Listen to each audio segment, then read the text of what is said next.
성경은 인류의 시작부터 인류의 마지막까지 기록되어 있는데 그중 인류의 마지막인 종말의 내용이 가장 많이 들어 있습니다. 허나 현재까지 알려져 있는 종말론의 구조가 성경적으로 일치하지 않은 점들이 여럿 있기에 그것들을 정확하게 제시하며 성경의 종말론에 대해 공부하는 시간을 가져보도록 하겠습니다. 이것은 분명 매우 어려운 부분입니다. 그렇기에 이번 영상에서는 종말론의 구조를 크게 정리하고 앞으로 요한계시록 가이드 시리즈를 통해 주제별로 더 상세히 다루도록 하겠습니다. 그래서 전이의 요한계시록 가이드 에피소드 0 모든 인간이 알아야 되는 성경의 종말론 시작합니다. 성경은 인류가 지금으로부터 대략 6,000년 전에 시작됐다고 말하며 예수님께서는 지금으로부터 대략 2,000년 전에 오셨다고 말합니다. 그리고 지금 우리는 2026년에 살고 있는데 앞으로 언제일지 모르는 시점에 예수님을 믿는 성도들을 천국으로 데려가는 일, 즉 휴거가 있을 것이라 이야기하고 그 뒤에 환란기가 시작되고 환란기가 끝이 나면 예수님께서 재림하시며 이 땅에 영존하는 왕국을 설립하시고 1000년이 지나 새 예루살렘 성전이 이 땅에 내려오며 새 하늘과 새 땅에서 유대인과 이방인이 하나님과 함께 영원토록 살아간다고 이야기하고 있습니다. 그렇지만 한국에는 성경의 종말을 성경이 말하는 문자 그대로 믿는 종교자들이 많이 없습니다. 그래서 우리나라에는 요한계시록은 위험한 책이다 라는 거짓말이 돌아다니고 있고 게다가 요한계시록에 등장하는 유대인들 14만 4천 명을 본인들이라고 주장하거나 여호와의 두 증인을 본인들이라고 주장하는 터무니없는 이론들을 펼치는 존재들이 존재하기도 합니다. 허나 성경 가이드 8탄에서 이야기해드렸듯이 진리는 하나이며 성경은 환란 전 휴거를 주장하고 있습니다. 여러분이 환란 전 휴거를 지지하는 사람이 아니더라도 예수님 안에서 구원 받으셨다면 다 휴거 받으실 겁니다. 성경의 종말을 잘못 알고 있다고 구원받은 자녀들을 버리시는 하나님이 아니시니 걱정 안 하셔도 됩니다. 허나 우리 시대 때 휴거 사건이 일어나면 예수님을 믿지 않는 사람들과 예수님을 믿고 있다고 착각하는 사람들은 전부 다 환란기 속에 들어가게 됩니다. 그렇기에 성경이 말하는 종말론의 구조를 잘 알고 있다면 환란기 속에서라도 이 세상은 하나님의 말씀대로 되는구나 라는 믿음을 가질 수 있다고 봅니다. 게다가 성경은 모든 스토리 중에서 종말 스토리가 가장 많이 등장하기에 성경을 공부할 때도 이 구조를 잘 알고 있다면 성경을 이해하는 데 있어서도 매우 큰 도움이 될 것입니다. 허나 지금까지 세상에 알려져 있는 종말론의 구조는 현재 성경적으로 충돌되는 부분들이 많이 있습니다. 처음 이것들을 2025년 6월에 발견한 후 1년간 검토해본 바 저는 오늘 제가 이야기해드릴 종말론의 구조가 성경이 말하는 올바른 종말론 구조라고 판단하고 있습니다. 그러면 종말의 구조 바로 시작합니다. 마태복음 24장을 보면 예수님께서 제자들에게 예수님께서 재림하실 때의 징조를 설명해 주십니다. 그분께서 올리브산에 앉아 계실 때에 제자들이 은밀히 그분께 와서 이르기를 우리에게 말씀해 주소서 어느 때에 이런 일들이 있으리이까 또 주께서 오시는 것의 표적과 세상의 끝의 표적이 무엇이리이까 하니 이렇게 제자들이 예수님께 종말에 대해서 질문을 하고 그 다음 절엔 예수님께서 인류의 종말이 시작되기 전에 어떤 일이 있을지를 설명해 주십니다. 많은 사람이 내 이름으로 와서 이르기를 내가 그리스도라 하며 많은 사람을 속이리라. 또 너희가 전쟁들과 전쟁들의 소문을 듣겠지만 불안해하지 않도록 주의하라. 모든 일들이 반드시 일어나야 하되 아직 끝은 아니니라. 세상의 끝이 시작되기 전에 자신을 그리스도라고 말하는 존재들이 많이 있을 것이라고 이야기하며 전쟁들과 전쟁들의 소문을 들을 것이라고 이야기합니다. 그리고 이것은 현재 우리가 겪고 있는 현실입니다. 우리나라에만 자칭 예수라고 하는 존재들이 한둘이 아니고 스스로가 하나님께서 보내신 사도라고 칭하며 사람들을 뒤로 잡아뜨리는 인간들도 셀 수 없으며 하나님께서 자신에게 휴거의 날짜를 알려줬다는 헛소리하는 사람들까지 다양하게 존재합니다. 게다가 우리나라는 북한과 휴전 상태에 있으며 그뿐 아니라 중동에는 전쟁이 계속 진행되고 있습니다. 그리고 예수님께서는 이것들은 반드시 일어나되 아직은 끝이 아니라고 하십니다. 그리고 그 다음 절부터 인류의 끝인 7년 환란기를 설명해 주십니다. 민족이 민족을 대적하여 일어나고 왕국이 왕국을 대적하여 일어나며 곳곳에 기근과 역병과 지진이 있을 터인데 이 모든 것은 고통의 시작이니라. 환란기가 시작되면 전쟁과 기근과 역병과 지진이 이 땅에 있을 것인데 이것은 고통의 시작이라고 이야기합니다. 그리고 그 다음 절을 통해 이런 일이 일어난다고 설명해 주십니다. 그때에 그들이 너희를 넘겨주어 고통을 받게 하고 너희를 죽이리니 너희가 내 이름으로 인해 모든 민족들에게 미움을 받으리라. 고통의 시작 이후엔 예수님을 믿는 것으로 고통을 받고 죽임까지 당한다고 이야기하십니다. 그리고 이 시기에 있을 상황들을 하나하나 설명해 주시면서 이런 말씀까지 하십니다.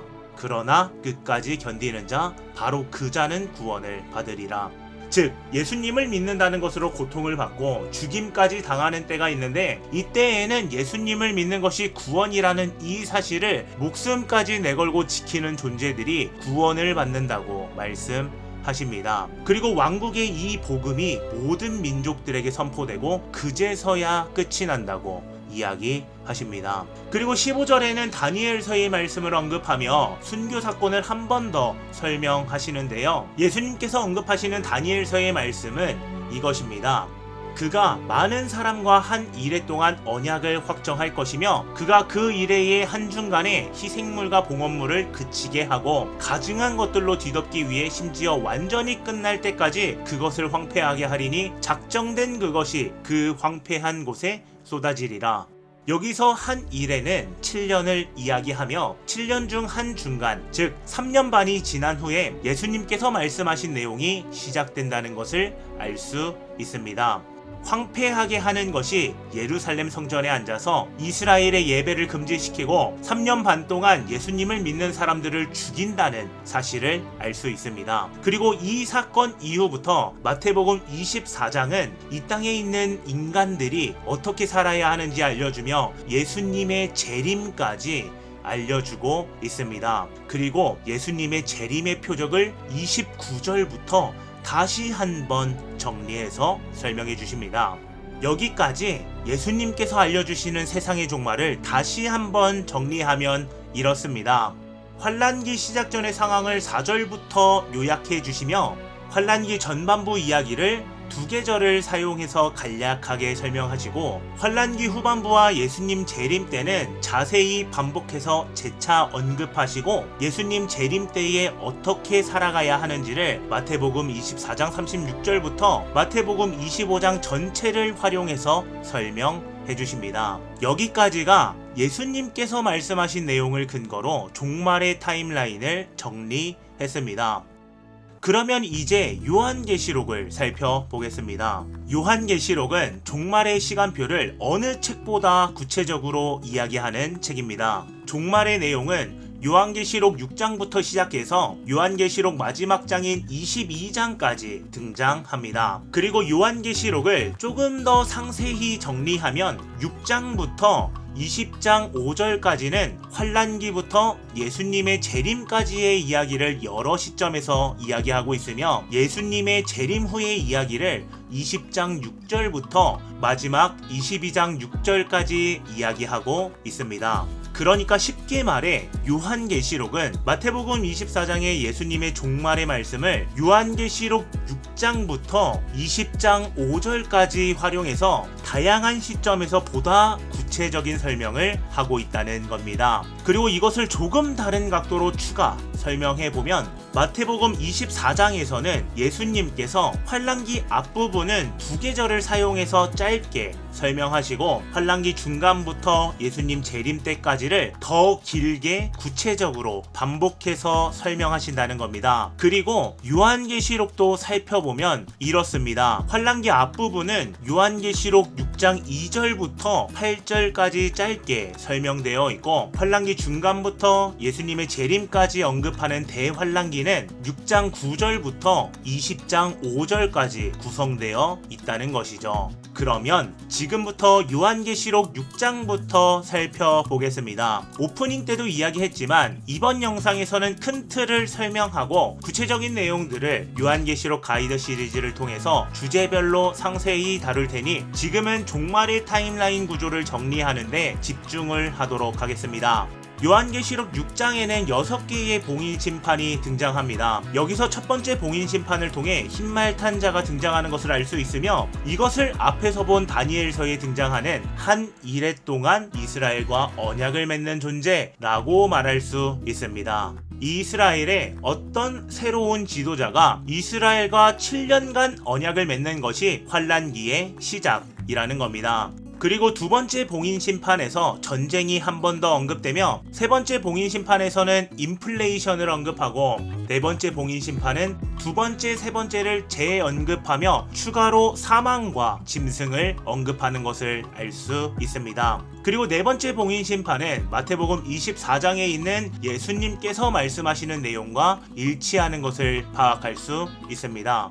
여기서 사망과 땅의 짐승은 예수님의 말씀과 대조해서 보면 사망과 땅의 짐승은 역병과 지진이라고 파악할 수 있으며 이것과 동일한 사건을 예언하는 에스겔서의 말씀을 함께 살펴보면 역병은 사망, 사망은 역병, 지진은 땅의 짐승, 그리고 해로운 짐승 이렇게 볼 수 있습니다. 여기까지가 현재 환란기가 시작되고 3년 반 동안 일어날 일입니다. 이렇게 환란기 전반부 3년 반의 내용을 짧게 살펴보았는데 여기서 하나 짚고 넘어갈 게 있습니다. 종말의 타임라인 구조에서 네 번째 봉인 심판은 이전까지는 후반부 3년 반으로 신학자들이 정의 내렸었지만 2023년 12월 16일 구리에 있는 서울침례교회 담임 목사이신 이일의 목사님께서 성경을 탐구하시고 4번 봉인 심판을 환란기 전반부로 정리하는 것이 옳다라는 사실을 발견하고 그 이유를 이 영상에서 제시하셨습니다.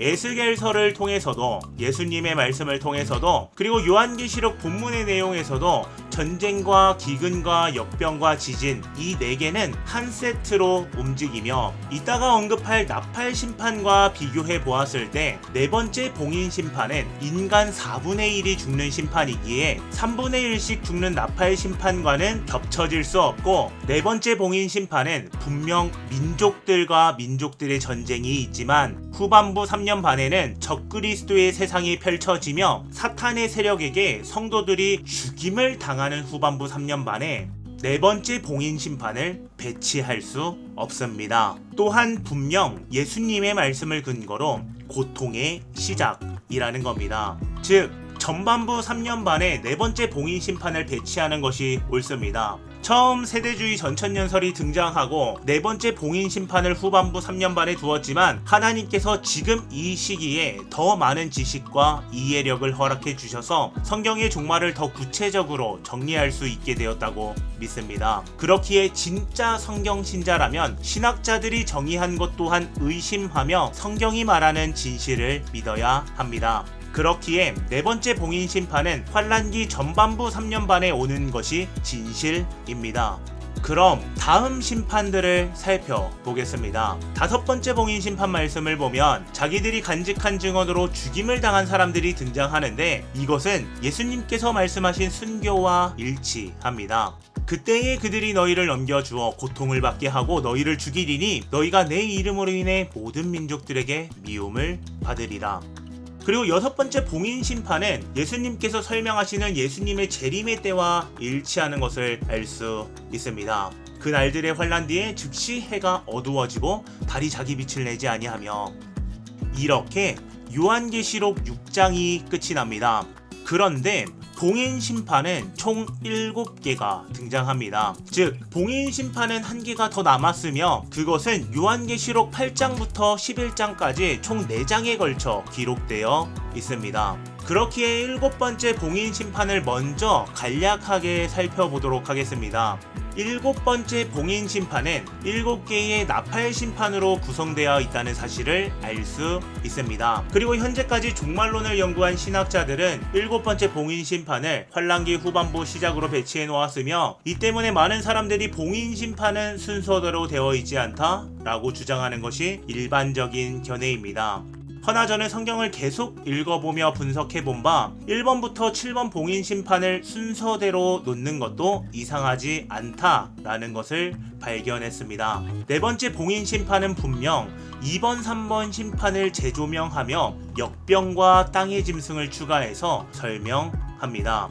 다섯 번째 봉인 심판은 순교를 설명하며, 여섯 번째 봉인 심판은 예수님의 재림의 징조를 보여줍니다. 그리고 일곱 번째 봉인 심판은 나팔 심판 7개로 구성되어 있으며, 나팔 심판은 환란기 후반부터 시작되며, 그중 일곱 번째 나팔 심판은 예수님의 재림까지 묘사하고 있습니다.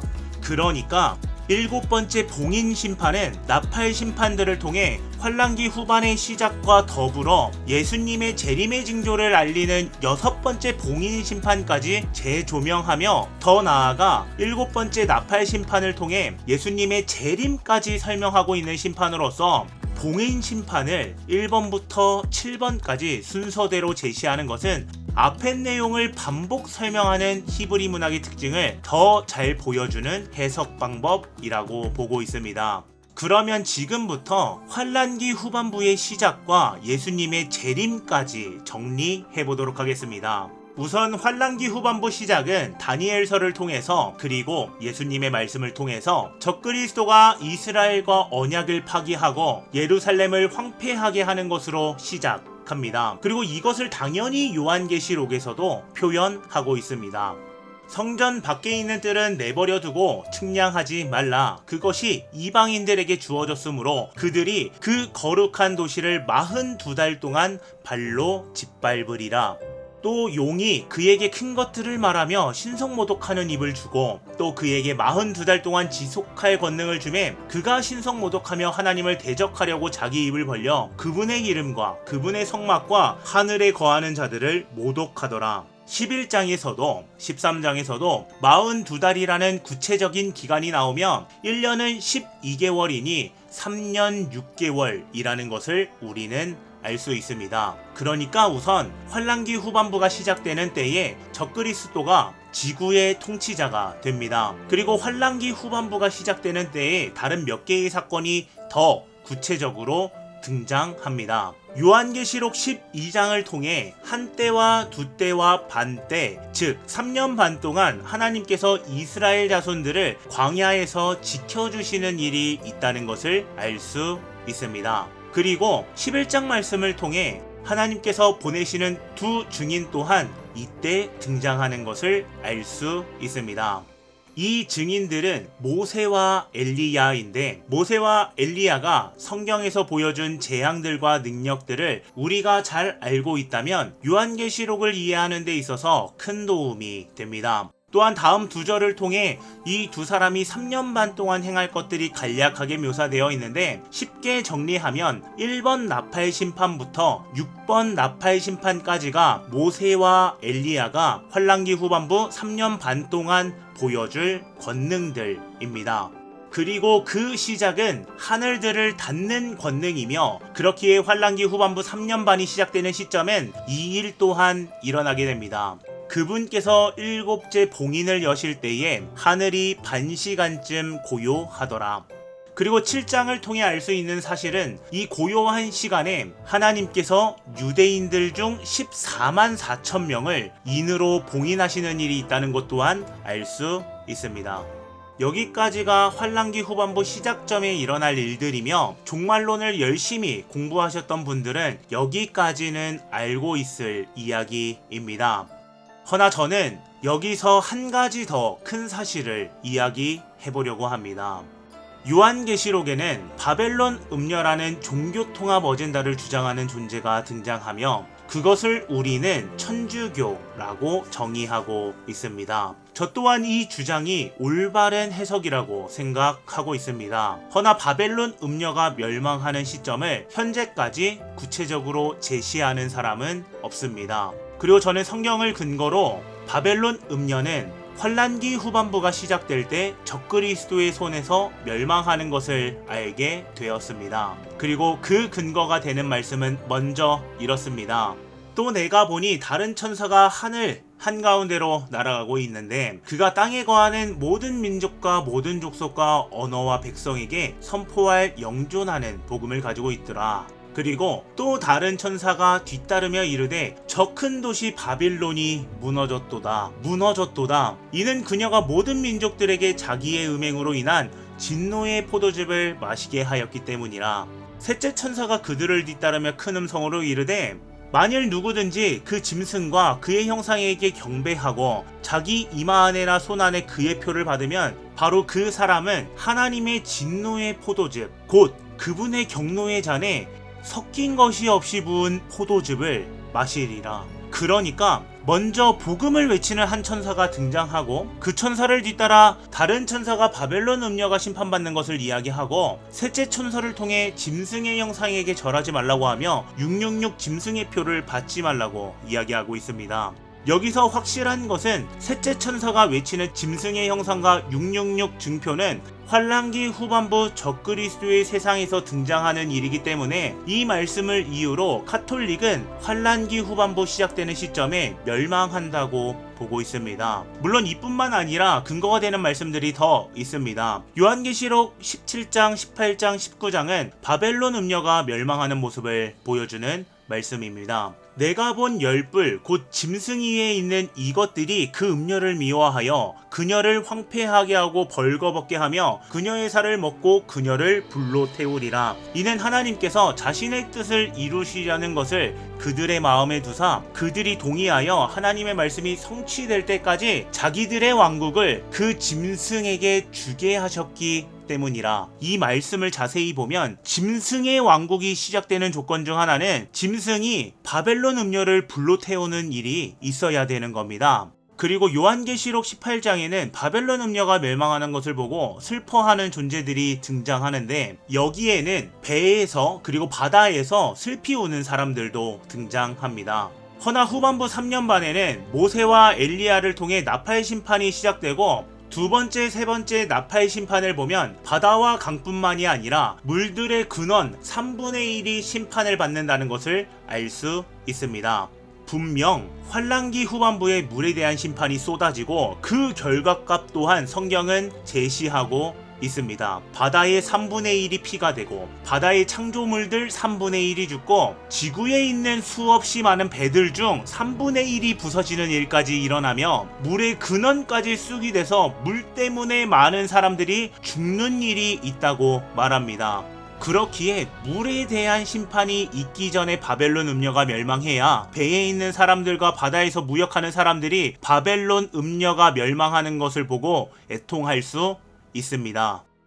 그러니까 환란기 후반부의 시작을 정리하면 이렇습니다. 적그리스도의 세상이 펼쳐지고 짐승의 형상에 절하지 않는 사람들과 이마 혹은 오른손 안에 666 짐승의 표를 받지 않는 사람들이 죽임을 당하는 일이 시작되며 여호와의 두 증인 모세와 엘리야도 등장하고 유대인들 중 14만 4천 명이 하나님의 인을 받게 되며 남은 이스라엘 자손들을 하나님께서 광야로 도피시키는 일이 있고 바벨론 음녀인 천주교가 무너지는 일이 일어나는 것까지가 환란기 후반부 3년 반의 시작이라는 겁니다. 그리고 이때부터 여호와의 두 증인 모세와 엘리야를 통해 나팔 심판으로 지구와 적그리스도의 세력들이 심판을 당하며 동시에 적그리스도에 의해 예수님을 믿는 사람들이 죽임을 당할 겁니다. 내가 예수님의 증언과 하나님의 말씀으로 인해 목이 베인 자들의 혼들을 보았는데 그들은 짐승과 그의 형상에게 경배하지도 아니하고 자기 이마 위에나 손 안에 짐승의 표를 받지도 아니한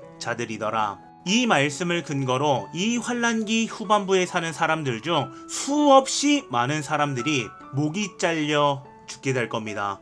성경 말씀이 이렇게 증언하고 있기에 이것은 분명히 일어날 사건입니다. 그렇기에 저는 이 내용도 오늘 같이 이야기해 보려고 합니다. 가장 중요한 것은 구원 받는 것입니다. 허나 어떤 사람들은 환란기에 살아가는 사람들이 목이 잘려 죽기에 행위로 구원을 받는다고 주장하곤 하지만 그것은 성경적으로 틀린 주장입니다. 환란기 때 살아가는 성도들은 하나님께서 적그리스도에게 3년 반이라는 시간을 허락했다는 것을 알기에 적그리스도에게 핍박을 받는 기간이 3년 반밖에 남지 않았다는 사실을 믿고 하나님의 말씀을 지키며 살아갈 수 있는 겁니다. 또 내가 들으니 하늘로부터 한 음성이 나서 내게 이르되 기록하라. 이제부터 주 안에서 죽는 자들은 복이 있도다 하매 성령께서 이르시되 그러하다. 이것은 그들이 그들의 수고를 그치고 안식하게 하려 함이니 그들의 행위가 그들을 뒤따르리라 하시더라. 다시 한번 이야기하지만 행위로 구원받는 것은 없는 겁니다. 구원받은 사람들은 그것에 합당한 열매, 즉 행위가 나오는 겁니다. 먼저 믿음을 가지고 그에 합당한 행위가 뒤따르는 겁니다. 환란기 속에서 예수님을 믿게 될 사람들은 적그리스도의 세상은 3년 반뿐이라는 것을 또한 믿을 수밖에 없는 겁니다. 그렇기에 성경 말씀을 믿고 간직하며 지키며 죽은 존재들이 다른 이야기를 하지 않고 죽은 뒤 천국에서 이렇게 고백하는 겁니다. 이 일 뒤에 내가 보니 보라, 아무도 셀 수 없는 큰 무리 곧 모든 민족들과 족속들과 백성들과 언어들에 속한 큰 무리가 흰 예복을 입고 손에 종려나무가지를 든 채 왕자 앞과 어린 양 앞에 서서 큰 음성으로 외쳐 이르되 구원이 왕자에 앉으신 우리 하나님과 어린 양께 있도다 하더라. 그리고 환란기가 끝나는 시점도 요한계시록은 우리에게 구체적으로 제시하고 있습니다. 현재까지 신학자들은 예수님의 재림 시점을 정확하게 제시하지 않았지만 저는 성경을 근거로 자신 있게 이야기할 수 있습니다. 예수님의 재림은 7년 밖에 있습니다. 그 근거가 되는 말씀은 먼저 이렇습니다. 그러나 그 날과 그 시각은 결코 아무도 알지 못하나니 하늘의 천사들도 알지 못하고 오직 내 아버지께서만 아시느니라. 그러나 노아의 날들이 어떠했던 것 같이 사람의 아들이 오는 것도 그러하리라. 이것은 휴거를 언급하는 말씀이 아니며 예수님의 재림을 언급하는 말씀입니다.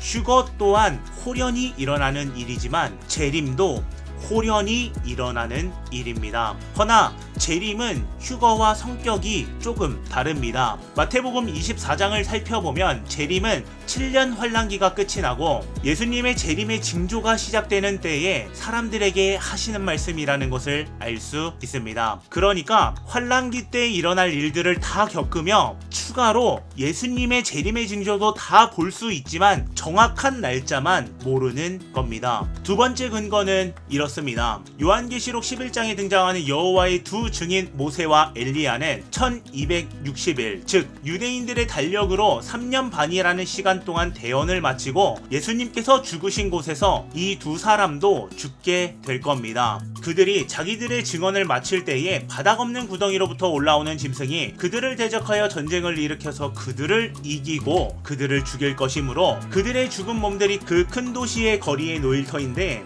3년 반이 지난 뒤 적그리스도에 의해 모세와 엘리야는 죽임을 당합니다. 허나 예수님처럼 그들이 부활하고 하늘로 올라가는 휴거의 일을 보게 될 겁니다. 사흘 반이 지난 뒤에 하나님으로부터 온 생명의 영께서 그들에게 들어가심으로 그들이 자기 발로 일어서니 큰 두려움이 그들을 보는 자들을 덮치더라. 그들이 하늘로부터 자기들에게 이리 올라오라 하고 말씀하시는 큰 음성을 듣고 구름 속에서 하늘로 올라가니 그들의 원수들이 그들을 바라보더라.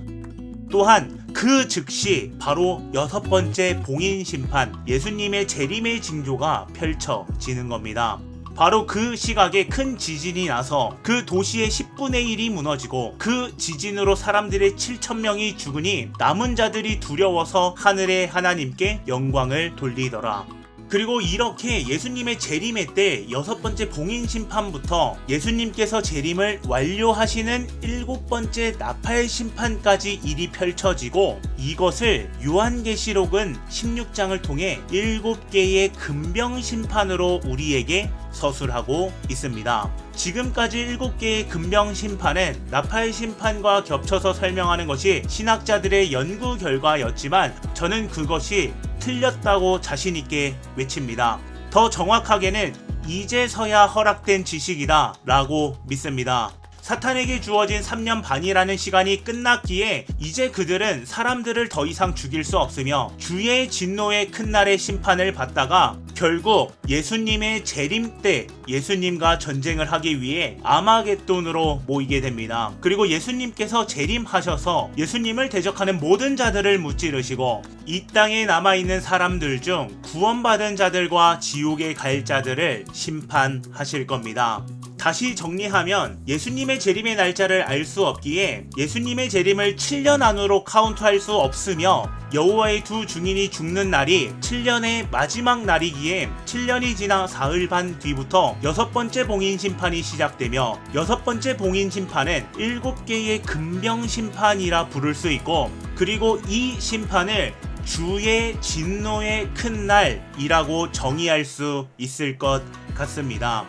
여기까지 내용을 이해하고 있는 상태로 마태복음 24장과 25장을 다시 한번 읽어보시면 마태복음 24장은 31절까지 환난기와 예수님의 재림을 요약 정리해 주시고 24장 32절부터 25장 전체가 환난기를 통과한 사람들이 예수님의 재림의 때에, 즉 이 시점에 어떻게 살아가야 되는지를 여러가지 예시와 함께 말씀해 주십니다.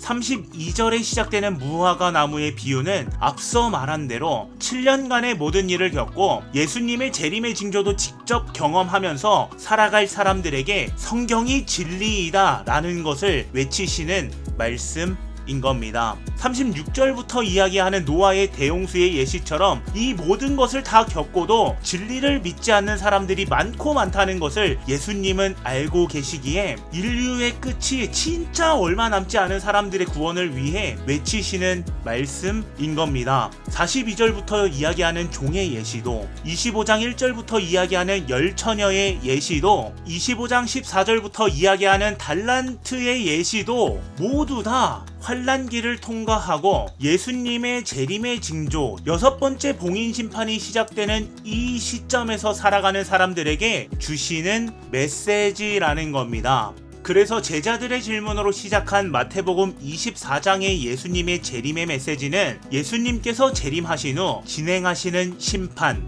양민족, 염소민족 심판으로 끝이 납니다. 그러면 오늘 우리가 공부한 종말의 타임라인을 간략하게 다시 한번 정리하고 마무리합니다. 휴거는 언제 일어날지 모르는 사건입니다. 휴거가 일어나고 나서 바로 환난기가 시작되는지 알 수 없지만 환난기의 시작은 적그리스도가 이스라엘과 언약을 맺기 시작한 때부터입니다. 이스라엘의 대통령으로 등장하는 건지 조력자로 등장하는 건지는 정확하게 알 수 없지만 이스라엘과 언약을 맺을 겁니다. 그리고 3년 반이라는 기간 동안에 전쟁과 기근과 역병과 지진으로 땅에서 살아가는 인구 4분의 1이 죽게 될 겁니다. 그리고 적그리스도가 이스라엘과 맺은 언약을 파기할 겁니다. 바벨론 음녀인 카톨릭을 무너뜨릴 겁니다. 짐승의 형상이 등장할 겁니다. 666 짐승의 표가 등장할 겁니다. 그래서 성경을 믿는 예수님을 믿는 존재들을 목을 잘라서 죽이기까지 할 겁니다.